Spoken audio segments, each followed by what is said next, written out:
It does, Carol, appear as if they're just dealing with the cleanup right now.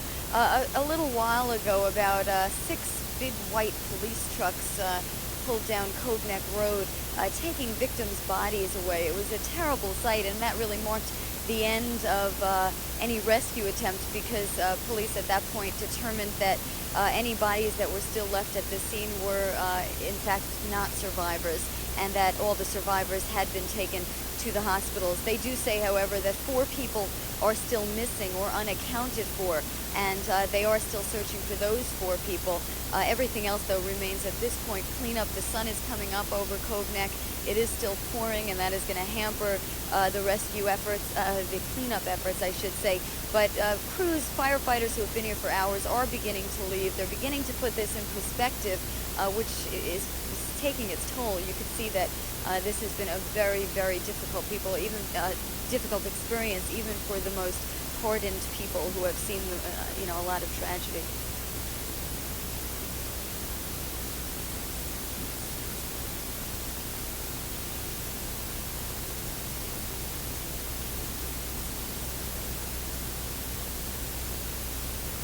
Aside from maybe a mountainous terrain, which of course you would never find in this area, this is probably the worst spot this could have happened.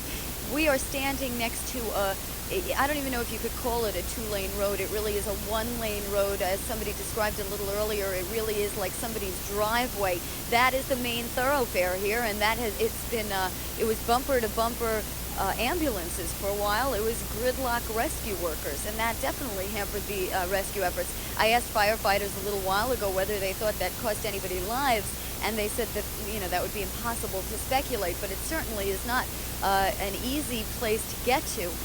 The plane itself is set way back on the North Shore. It's well beyond the roadway, and it's right near the McEnroe estate, as a matter of fact, and where the bodies were laid out and where survivors were taken in a triage area is right in the front lawn of the McEnroe estate.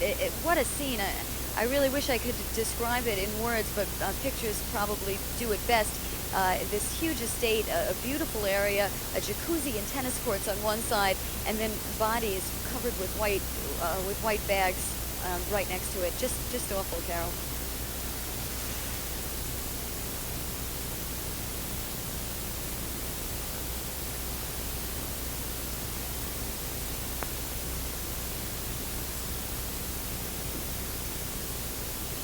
There was no fire, Carol, and that is leading investigators to speculate perhaps the jet did run out of fuel. That is only one in several theories. However, the plane was making an approach to John F. Kennedy Airport last night.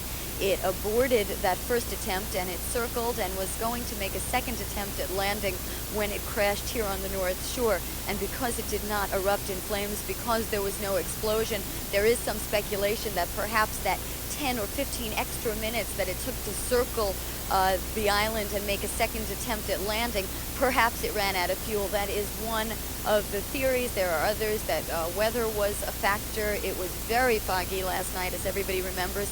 It was raining. And finally, there is the speculation that it was sabotaged because the plane was coming from made a stop in Medellin, Colombia. But I should really emphasize that that is only speculation, that there's no confirmation on that, and it'll take weeks, if not months, before the real cause is discovered.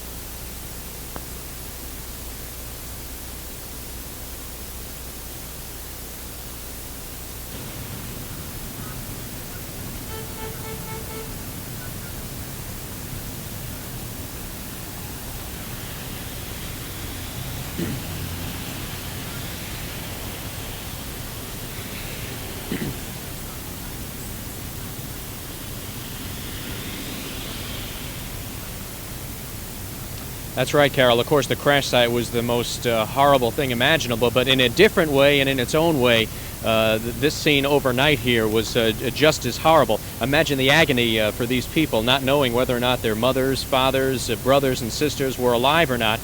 Since about midnight or so, they were huddled in a room and just waited. Periodically, officials would get up and read a list of maybe 3 or 4 or 5 names of those who had survived. Shrieks would come out from the crowd. Shrieks of joy, obviously, that knowing that their families and friends were alive. The people would then be taken out of the airport hotel nearby the airport here and reunited with their families at the hospitals. Person after person, though, had the same story. No information was given to them. There was complaints that when family members went to the airport to greet their family members, there was a monitor that simply said, regarding Flight 52, see ticket agent, and then we're told that there was no ticket agent there were no airline officials, and the people were left in the dark. Eventually, they were brought to a Holiday Inn across from JFK Airport, and they huddled in a room with a television monitor, and all the relatives and friends were watching all the gruesome scenes on television. Whether or not they recognized any of the passengers firsthand from that was hard to say, but again, you can just imagine the agony. This went on since about, I'd say, midnight or so. Here, some 7 hours later, there are some people left over in that lobby. And to be perfectly blunt, it does not look good for them, because as the more and more survivors' names are announced, the odds become less and less that people who are still waiting, that their friends and relatives have survived. So a very frustrating, angry, bitter experience here for these folks. There are EMS officials. We saw a lot of first aid equipment being brought into that room, stretchers, oxygen masks, things of that sort. Preparing for the worst here, as perhaps some shock would set in with these folks as well. That's the story here from JFK. Back to you, Carol.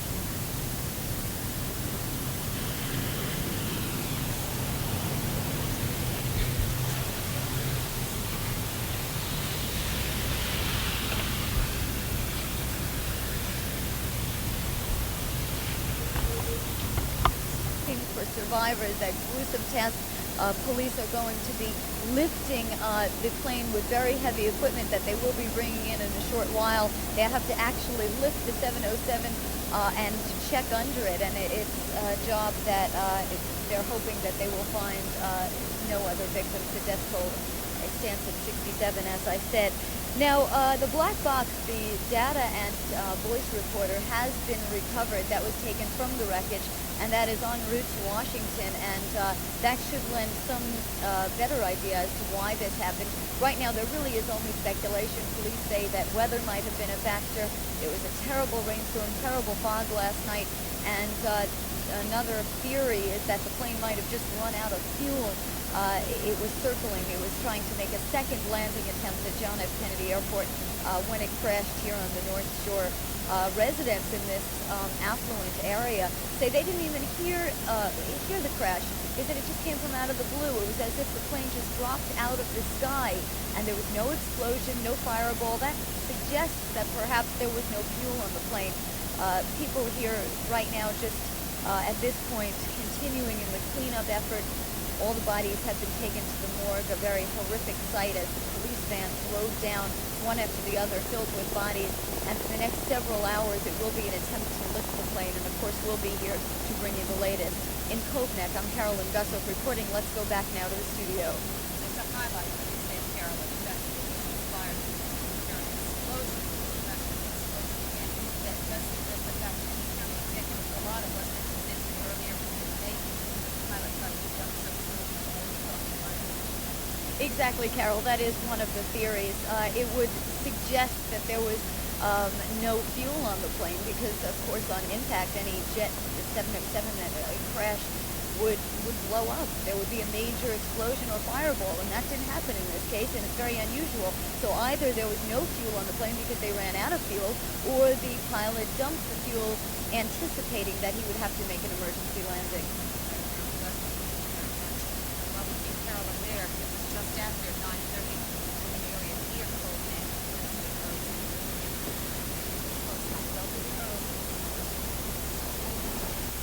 The Avianca jetliner had 158 passengers and crew on board. First waved off from a landing at JFK because of poor visibility. It circled over slow.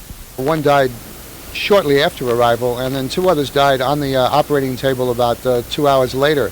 So we have 14 survivors at this point. They are all in critical condition in varying degrees. There are 3 or 4 that look like they have a pretty good hope for the future. Some of them are quite bad, and at this point, there's some of them still in the operating room, in fact. Ed, as the injured were being brought in, it must have looked more like a war zone than a suburban district. It did. You know, we do a lot of disaster drills, and a lot of this is done in practice. But I've never seen anything like this in the real thing. It really did look like a disaster area. There were helicopters coming in waves, one after the other. One would take off, the other would come in, and the trauma teams would be waiting there at the side, wheeling the people in, rushing them into the emergency room, and making way for the next one. And we weren't looking at size or age or sex or anything, just taking them in waves. You have the navigator, surgery who was brought into surgery early this morning. Any as to his condition? Well, he is certainly critical. He's one of those that are critical. They're really all critical, and it's going to be a while before they're going to be able to piece together anything of what happened in terms of their eyewitness accounts of it anyway. And you talked about the disaster drills, the fact that you mentioned that there is involved in the disaster drills amongst other hospitals. Despite the drills, you could never have imagined anything this bad for the hospital. Has the hospital ever had to respond to this kind of crisis? Well, the hospital is, of course, the major trauma center for the region, and we do handle up to 100,000 cases a year. So it's that's about 300 cases a day. So it's not unusual for us to have a mad rush, and we have handled other disasters, but nothing is ever quite the same as a plane crash. What really saved the day, I think, is the fact that there was no flames. We were standing by with the only burn center on the island, thinking that we were going to get quite an influx of patients that way, and as it turned out, there were no burn cases at all. Yeah. And were you able to learn anything from talking to the passengers? Not at this point. They're really not able to talk. As I say, they are very critical, and this stage is just a question of trying to pull them through. Does the medical center need anybody as a result of this situation? I'm glad you asked about that. We've had a lot of phone calls. Actually, we have our own blood bank, and we have sufficient amount of blood at this time now. That'll handle this particular emergency. If we were to get another emergency on top of it, or a heavy influx of seriously ill or injured patients over the weekend, then at that point we might. And what we're doing is, when people are calling in, we're asking them not necessarily to call in right now, but when they do call in, we take their name and their blood type and their telephone number just in case we need them later. Okay. For years, the hospital in our area has staged Okay.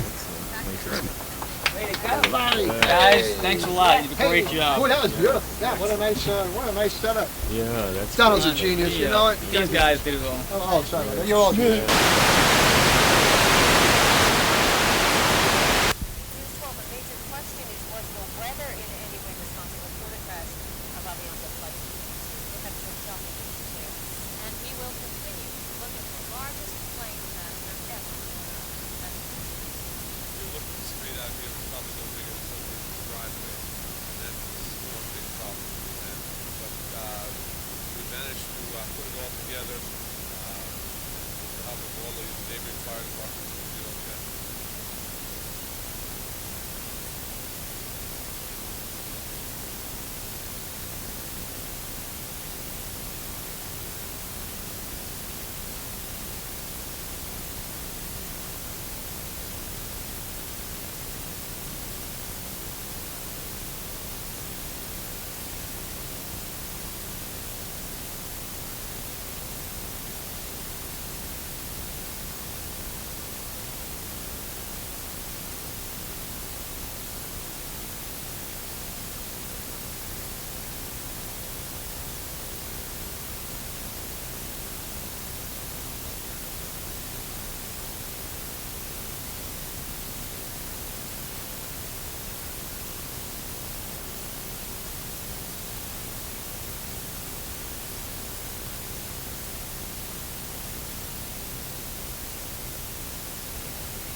Tom.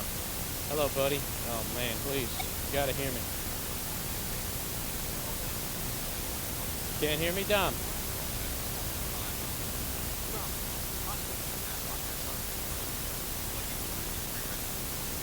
No good? Yes, I can hear you. Can you hear me?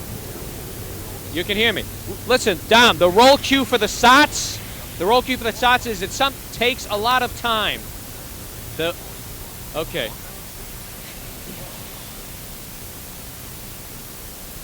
Families of those on board flight came to Kennedy Airport expecting to greet their loved ones. Instead, they found themselves in agonizing wait.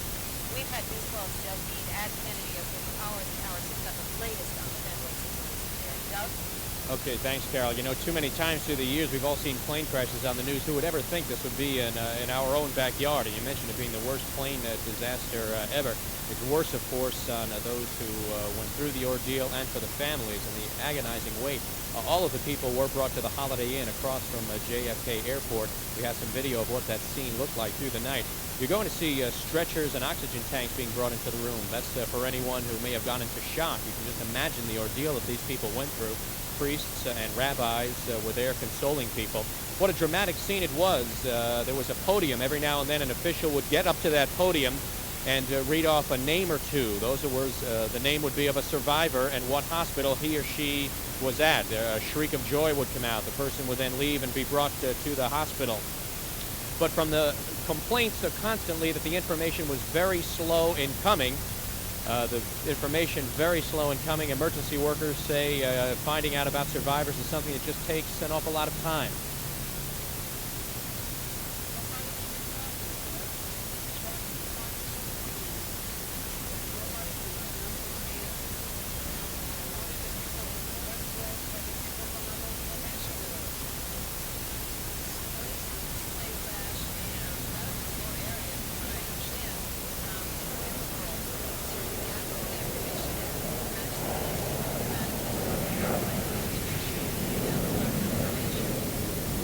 You saw some of the faces of the people on their way into the Holiday Inn. They had either been at the airport looking for loved ones, or they were at home and they had heard all this on TV, and they were told to go to the hotel.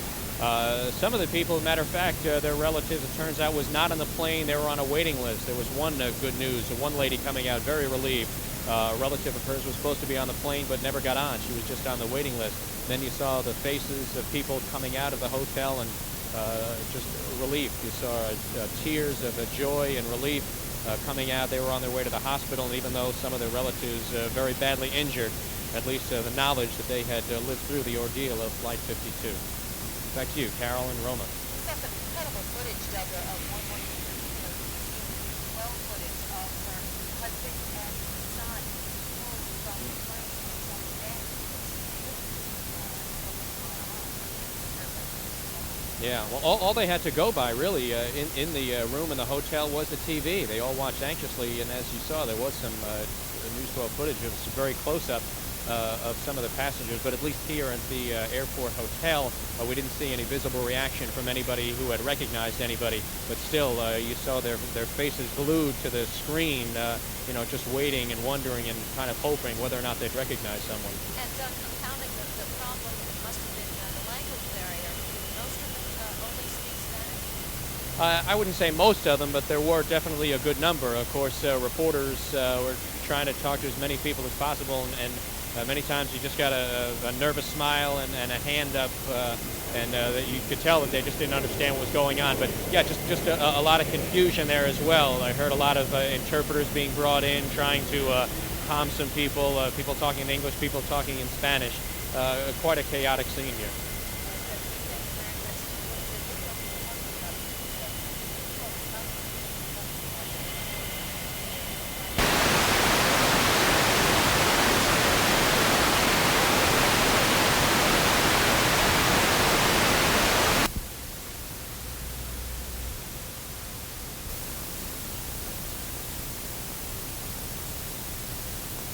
Yeah, most of them, in fact, everyone that I spoke to was a Colombian. A lot of them were not even English speaking. We tried to speak with them, and they weren't understanding. No, we did not. Yes. Trying to hear Roma.